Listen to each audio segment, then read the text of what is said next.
This is the lean canvas. We don't care what canvas you use. If you Google business canvas, you'll end up with maybe half a dozen different forms of this, and all those are perfectly fine with us.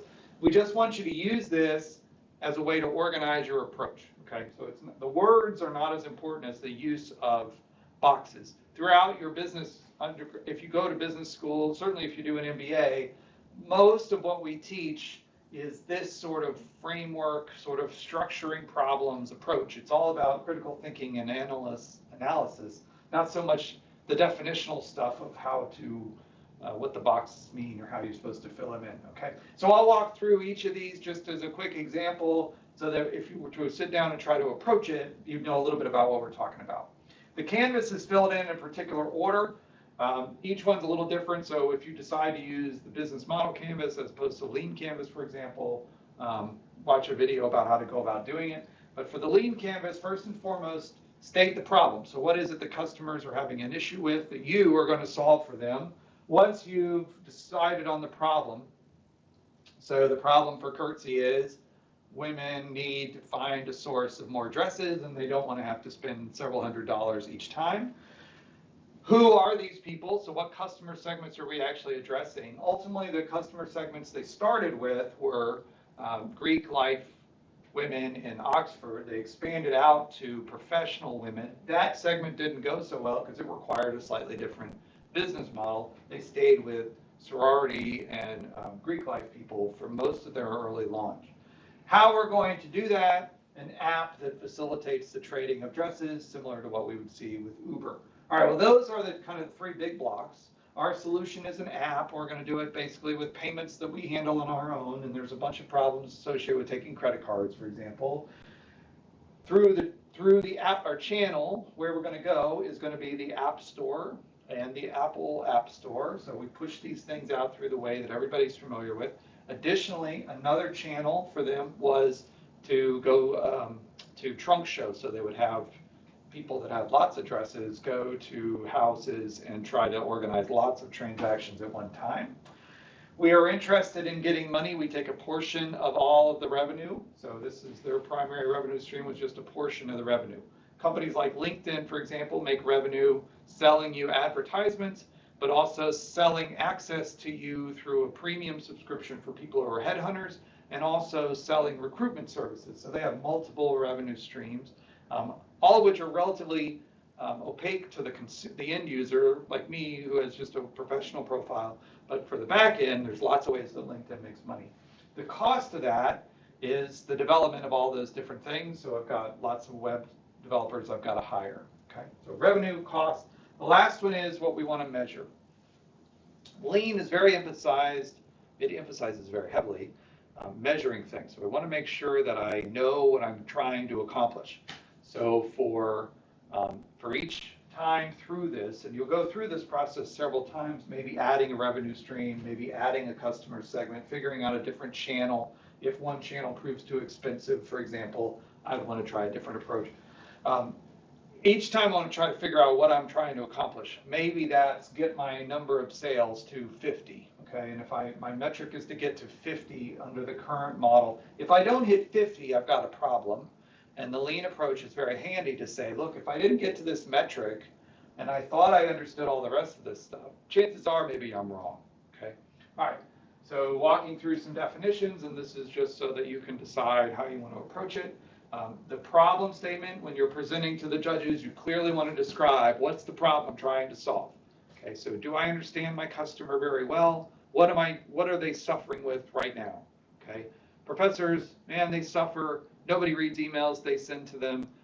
I'm going to attach a gift card to every email, and my service is going to sell the gift cards. Okay, so the problem is nobody reads emails. Okay, you'll describe the customer segments. This might be several, but for when you're trying to start, probably what you want to do is get one. If you can identify, and a friend of mine in the South Mississippi has this kind of rule of thumb. If you have, and you can name 3 people who will buy your company or buy your product tomorrow if you launch, you've got a good understanding of your customer segment. If you can't ID the phone number of those 3 people, you don't know your customers well enough. So get down to the very, very individual level try to understand very clearly who they are and what they were willing to pay for. In the technical terms you'd see in a textbook, these are called the early adopters. So the early adopters are people who are very, very close to the bleeding edge of a customer, of a product's technology. They're willing to deal with some instability in the offering, and they're also typically willing to pay a lot more money. The unique value proposition is what's going to help say, all right, well, I'm going to solve this because people will come and do business with me because, okay, try to figure out exactly what you're doing for people. 1 or 2 would be ideal. Try to tell people what makes you awesome, okay? For the solution, write down how you're going to do it. This one, I think most people are the one, this is the thing that people get their head around the quickest, because they start with the solution rather maybe than starting with the value proposition or the unique problem. Okay, so lots of people want to build a service or a solution. Make sure you very clearly identify the problem, because the first thing a judge is going to do is say, all right, well, does this solution match the problem that I saw you present to me? They may be willing to look past not clearly identifying a unique value proposition. They may be able to look past not understanding a specific customer very well, but if a solution doesn't match the problem, you're not going to get very far with the presentation. Channels are just, how am I going to get it to people? So if it's trying to sell something to the government, I need to understand and be very clear about the fact it's a long sales cycle. This was going to tie in very clearly with the customer segment. So if it gets to a point where I can't describe the customer and how they go about buying stuff, for example, if I'm trying to sell to a company, there's going to be a purchasing manager involved, there might be the lawyers involved. Understanding those sort of challenges when I'm talking about the people, the way I'm going to get the product to them is crucial for making it clear to the judges you've talked to a lot of customers. Revenue is just how I'm making money. Most people understand this. For a lot of apps, for example, it's going to be a portion of a transaction's value, or it's going to be advertising based as a revenue. If you have a traditional store, it's going to be some markup over a product that they're buying, and just talk people through that, okay? Be clear about what margins you think you're going to be able to get. If you don't know, that's fine too, okay? So the whole competition's for kind of nascent early ventures. We use this brainstorming approach knowing that not everybody's got all the information, okay? But what we hope it does is help you think through what information don't I have and where can I really literally help fill in a box or two to try to get ahead, okay? And as you work, use this as sort of the approach when you're trying to figure out where to go next. And by all means, and please, for heaven's sakes, talk to the people in the Entrepreneurship Center. We have a wealth of mentors who come in largely of their own free will without any inducement to come and talk and work with students. If they're desperate to help, please go down and take advantage of that. They may help you, for example, figure out things like costs that you didn't anticipate, or some other complexities that need to be detailed, okay? Key metrics are, like I said, the thing that I'm trying to achieve. So it might be profit, it might be revenue, number of customers, number of transactions on the platform even. Now, if it's something you can measure, number of downloads, the number of persistent users day in and day out. Apps, for example, tend to get lots of downloads when you promote them. And then the amount of users that recur in the app tend to drop like a rock, right? So how can I maintain or manage recurring users, daily users, downloads? These kinds of things will help people understand that you're trying to manage the thing like a business. Businesses are run with objectives, people are managed with objectives, and you want to try to make sure that you got a clear handle on how you're going to deliver that to people. The last box is what's referred to as an unfair advantage. For a lot of startups, you do not know yet, okay? So if you've got a patent or some sort of intellectual property that's really special, yeah, you might have an unfair advantage that nobody else is going to be able to easily copy. For a lot of firms, your unfair advantage is just going to be that you're small and you can move really fast. So, be prepared to say that. You don't have a patent on my idea yet. We're going to wait until we see if customers actually want the thing before we engage the $20,000 that it's going to cost to do the patent search and the patent application. That's fine, okay? Be honest with the answers. Go to the judges so that they can help you rehearse and think through some of the answers to questions. You don't have to figure out a patent strategy to be successful in the competition, but a little practice and a little talking to people will go a long way. So the premise of the business model competition is to try to encourage you as a student to go far down this road. We know that many of you are not going to follow these businesses past the end of the semester or very far into the next semester.